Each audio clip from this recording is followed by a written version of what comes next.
محترم جناب عالی رئیس جمهوری اسلامی ایران، شما را صمیمانه به خانه خودتان خیرآمدم میگویم. خیلی ممنونم. خیلی هم خوشحالم اینجا خدمت شما این. همکاری‌های ما خیلی در سطح بلند قرار دارد. ما از رفتی همکاری‌ها قرار نرسید.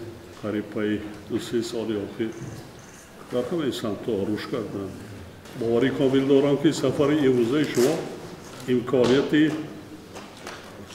قوه نو در روابطی بلند سمت‌های جمهوری تاجیکستان و جمهوری اسلامی ایران می‌گردد. سفر شما سفری مبارکت است.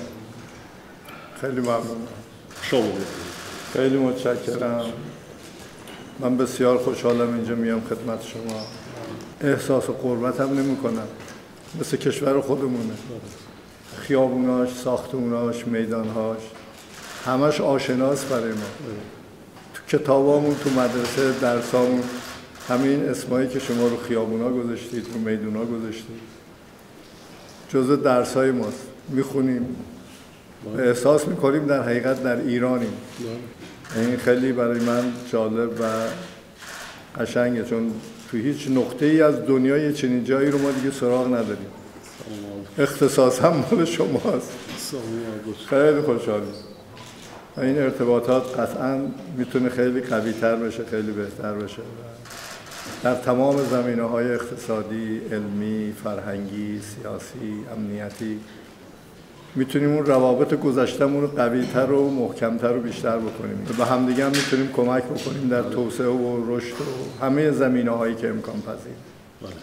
ما آماده ایم. خیلی هم خوشحالیم اینجا خدمت شماییم. سلامت باشید. سلامت باشید.